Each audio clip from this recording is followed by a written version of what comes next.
area right over here, it's almost like a triangular space, and that's your sort of leg, knee, hip and lower back.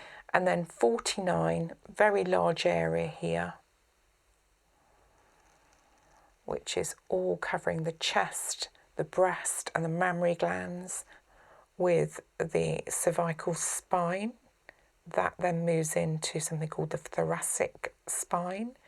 Then you've got the lumbar spine area, the sacrum and the coccyx here.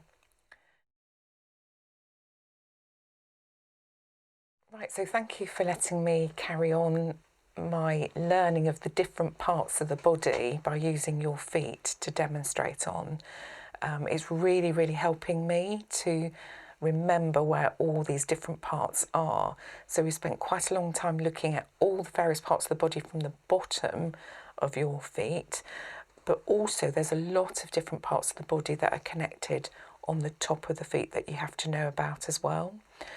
So last time we looked at where the shoulder and the sciatic nerve were, but then on the top of the feet here, there are some interesting ones as well that you need to know about, which you can treat with these precise movements that I talked about previously. So for example, this is using a diagram that I was given as a student, which is much clearer on the iPad actually than the sheet of paper I used to learn from, simply because the colours are much more vibrant and you can see the difference area. I wish I had something this colourful when I studied many years ago. So 43, for example, which is just this area here, and obviously you would do the same on the other foot as well. So 43 here is the upper jaw, teeth and gums. So if somebody's having particular problems with their teeth, obviously this is something that you would work across to really try and stimulate your body healing your teeth, but through your feet. It's totally fascinating. And 44, which is just below that, there, is the lower jaw, teeth and gums as well. So you've got upper jaw, just slightly higher, and then lower jaw, slightly there. Then 45, which is almost the bottom of the foot here. So when I was doing my reflexology moves, it would be along here, slight. So there's nothing there at all. But if for somebody that was having sort of neck problems, or they might have something wrong with their throat, for example, tonsils maybe, or thyroids, you would be able to feel something in that area because it's on that same zone, that longitudinal zones that we were talking about earlier. So one of the 10 longitudinal stones, and this correlates right up to your throat and your tonsils.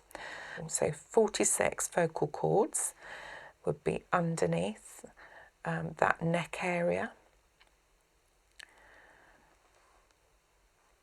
And then 47 is the inner ear helper, which is this area here. And then if you go back to the area under the vocal cords, that is something called the lymphatics of the chest, because you can see that's in the same zone there. And then 49, very large area here, which is all covering the chest, the breast and the mammary glands. So obviously quite a wide area, because obviously that covers the whole of your breast area on this foot and the other one. And then 58, which is this area right over here. It's almost like a triangular space, and that's your sort of leg, knee, hip and lower back. So if obviously people have got lower back pain, you would be working in this sort of triangular area here. You pop your foot to the side slightly, there we go. See that area here, definitely. And then 59 is your hip area, which would be this area along here. And then we've got 60, which is always a tricky one to find when you're doing reflexology, but through time and patience you often find where it is, and that's the ovaries, all the testes in a man. But that's roughly around here, but you do have to feel around for it. And often it's actually quite a hard area, and that relates actually to your ovaries.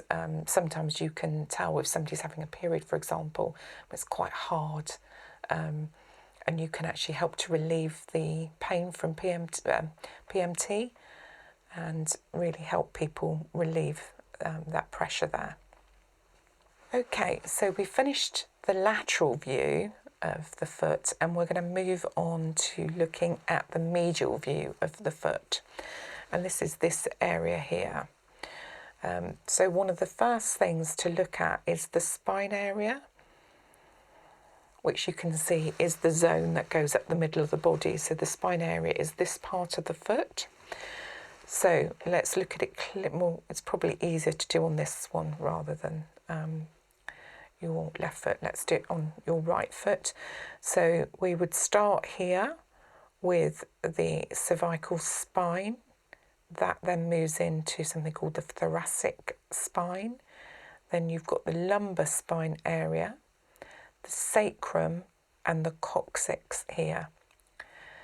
Then above the lumbar spine is the bladder area here, which you would work across. And then that would take you to the uterus and prostate on a man, obviously, uterus on a woman, which is this area just up here.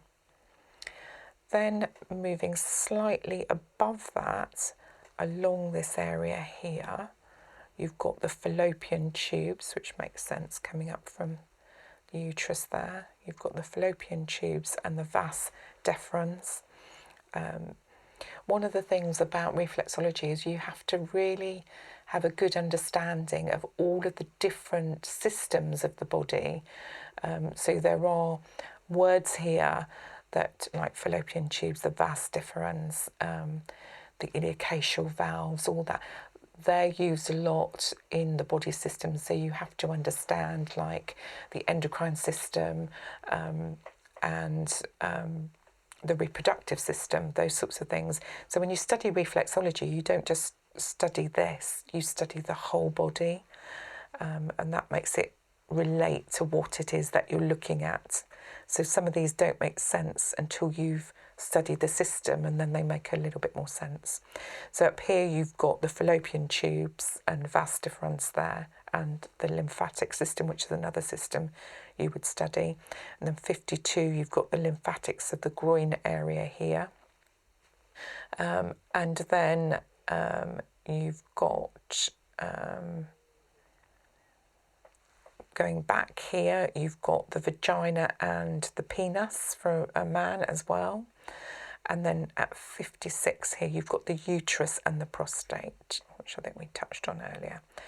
And then 57 is going slightly up here, which is all the areas of the reproductive system along here, which you would obviously need to study to understand how that all works together.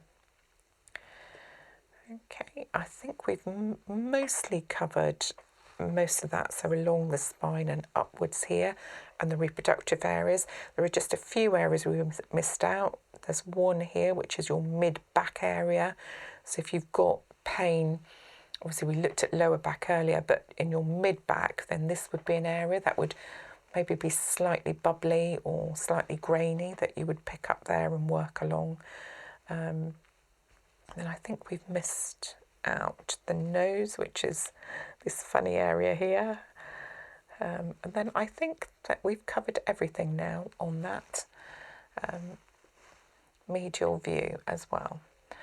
And that's really giving us a very good idea of all those different aspects of the foot and how they relate to the different parts of the body, and gives you a very simplistic explanation of those 10 zones of the body.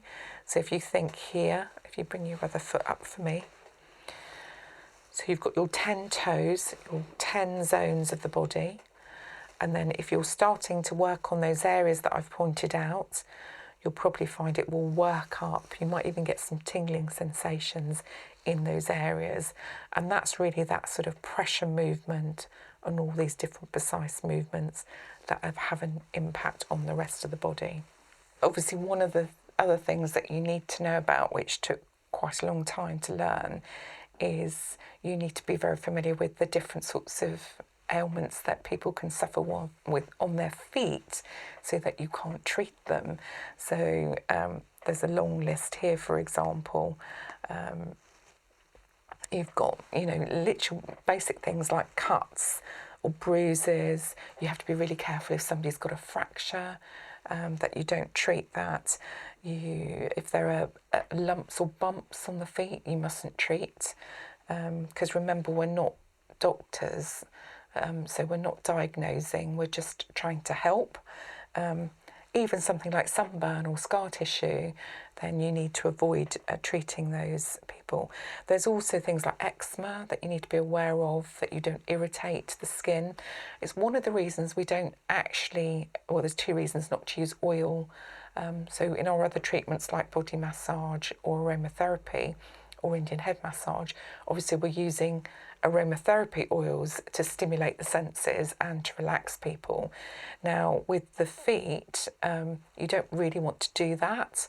And the other reason is the oils will make your fingers really slippy. And as I mentioned, there's really precise movements here that you need to use.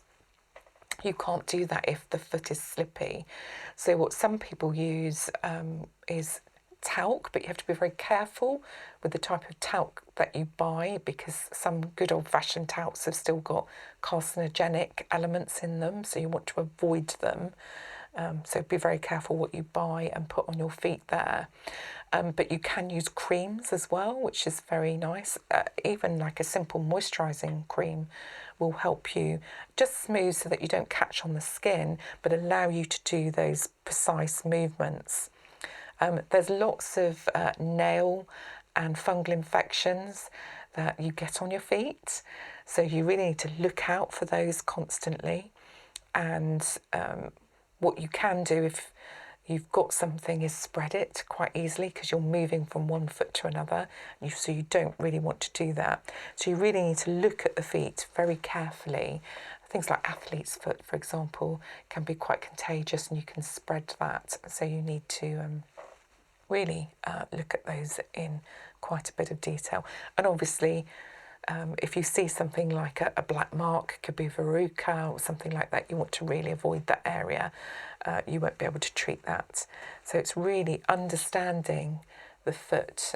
So a lot to learn in terms of reflexology. I think my manual for reflexology was about 4 times the size of any of the other treatments that I learnt.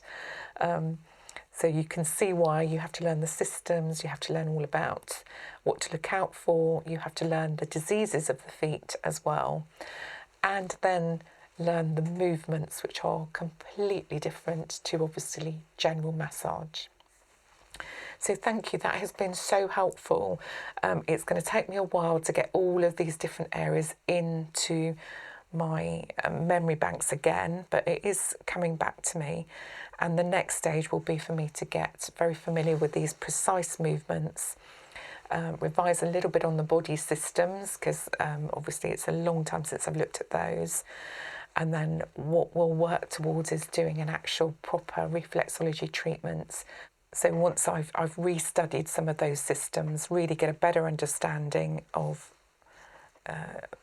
what the gritty feeling and the slightly swollen areas of your feet actually mean in terms of the rest of your body, and then hopefully work on really increasing that healing element. Thank you for your time. Thank you.